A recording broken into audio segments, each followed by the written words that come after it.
Sahabat-sahabat Kristus, salam jumpa dalam acara Sabtu Sarapan Bersama Tuhan. Adapun menu sarapan hari ini diambil dari Amsal pasal 26 ayat 28. Lidah dusta membenci korbannya, dan mulut licin mendatangkan kehancuran.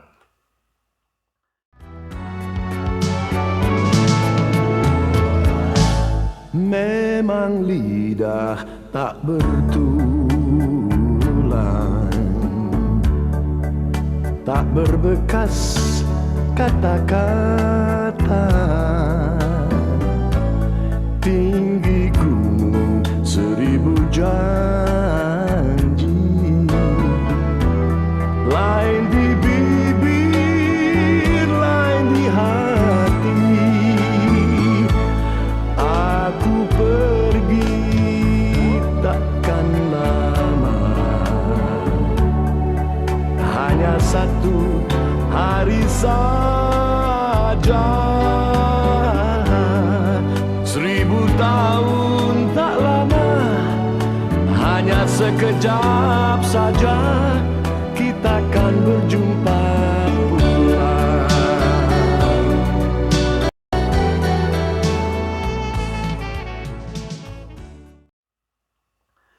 Penyanyi legendaris Indonesia Bob Tutupoli dalam tembang lagu ciptaan Ismail Marzuki yang berjudul Tinggi Gunung 1000 Janji dengan merdu mengungkapkan bahwa memang lidah tak bertulang, tak terbatas kata-kata, tinggi gunung 1000 janji, lain di bibir, lain di hati.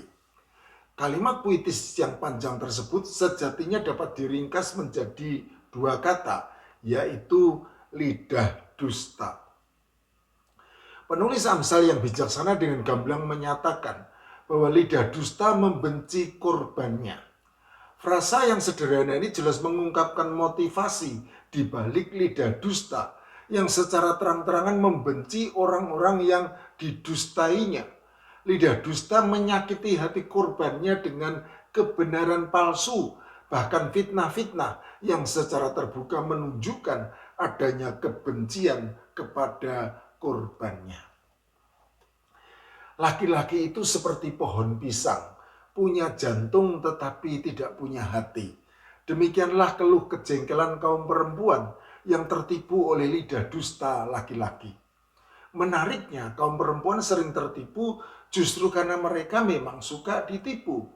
Alih-alih senang mendengar kata-kata kebenaran yang mungkin terdengar menyakitkan, kaum perempuan ternyata lebih senang mendengar kata-kata pujian yang penuh dengan dusta.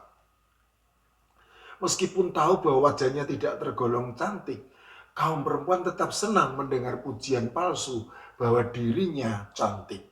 Meskipun menyadari bahwa bentuk tubuhnya tidak seksi, kaum perempuan tetap percaya apabila ada laki-laki yang berkata bahwa baginya tidak ada perempuan lain seseksi dirinya. Ya, itulah perempuan, punya hati tetapi tidak hati-hati. Sudah tahu memang lidah tak bertulang, tak terbatas kata-kata, tinggi gunung 1000 janji, lain di bibir, lain di hati. Tetap saja lidah dusta dianggap sebagai suatu kebenaran. Kalau sudah begini, lalu salah siapa? Entahlah, yang pasti lidah dusta membenci korbannya. Demikian juga dengan fitnah yang menurut ungkapan zaman dahulu dianggap lebih kejam dari pembunuhan. Bisa jadi memang demikian halnya, karena fitnah-fitnah yang keji sangat berpotensi menghancurkan kehidupan korbannya sampai tidak sanggup lagi hidup di dunia ini. Bukankah hal tersebut berarti lebih kejam dari pembunuhan? Jadi tidak perlu diperdebatkan lagi bahwa fitnah itu berasal dari lidah dusta dan lidah dusta membenci korbannya. Bersangkut paut dengan kata-kata, maka lidah dan mulut itu merupakan 2 kata yang menunjuk pada organ tubuh yang jelas berbeda, tetapi dapat dipertukarkan tanpa mengubah maknanya. Itulah sebabnya penulis Amsal menggunakan kedua kata tersebut pada saat menyatakan betapa mengerikan dampak buruk dari lidah atau mulut yang dipenuhi dengan dusta. Selain lidah dusta yang membenci korbannya, Penulis Amsal dengan tegas juga menyatakan bahwa mulut licin mendatangkan kehancuran. Lantas apakah yang dimaksud dengan mulut licin? Mulut licin adalah mulut yang menyatakan sesuatu yang baik atau menyenangkan kepada korbannya. Tetapi maksud sesungguhnya tidaklah demikian.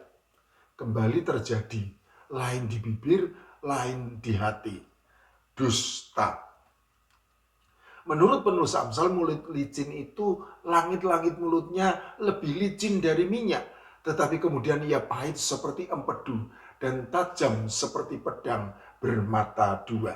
Amsal pasal 5 ayat 3 dan 4. Mulut licin itu apabila berhadapan muka dengan korbannya bermanis-manis kata, namun di belakang punggung penuh dengan kata caci maki. Itulah sebabnya mulut licin mendatangkan kehancuran. Ya benar, mulut licin itu memang mendatangkan kehancuran. Daud yang secara pribadi pernah mengalami dampak buruk yang menghancurkan dari mulut licin. Dalam Mazmur pengajarannya bersaksi demikian. Kalau musuhku yang mencela aku masih dapat menanggungnya. Kalau pembenciku yang membesarkan diri terhadap aku masih dapat menyembunyikan diri terhadap dia. Tetapi engkau, orang yang dekat dengan aku, temanku dan orang kepercayaanku, kami yang bersama-sama bergaul dengan baik dan masuk rumah Allah di tengah-tengah keramaian. Biarlah maut menyergap mereka. Biarlah mereka turun hidup-hidup ke dalam dunia orang mati. Sebab kejahatan ada di kediaman mereka. Ya, dalam batin mereka. Mazmur pasal 55 ayat 13 sampai 16. Orang itu mengacungkan tangannya kepada mereka yang hidup damai dengan dia. Janjinya dilanggarnya, mulutnya lebih licin dari mentega. Tetapi ia berniat menyerang. Perkataannya lebih lembut dari minyak, tetapi semuanya adalah pedang terhunus. Mazmur pasal 55 ayat 21 dan 22. Ada penafsir menyatakan bahwa yang dimaksud Daud dengan seseorang yang bermulut licin tersebut kemungkinan besar adalah Ahitofel, orang Gilo, penasihat Daud yang kemudian mengkhianati Daud dengan mengadakan persepakatan gelap bersama Absalom, putra Daud, yang kemudian memberontak untuk merebut tahta Daud. 2 Samuel pasal 15 ayat 12. Sahabat-sahabat Kristus, tentu sangat pedih dan menyakitkan apabila orang yang dianggap teman baik ternyata hanya bermulut manis di hadapan kita, tetapi di belakang kita justru kata-katanya pahit seperti empedu dan tajam seperti pedang bermata dua. Oleh karena itu kita bisa memahami betapa terlukanya hati Daud ketika menjadi korban dari mulut licin yang mendatangkan kehancuran. Jadi waspadalah dengan lidah dusta dan mulut licin. Dan yang penting, janganlah kita menjadi pelakunya. Amin.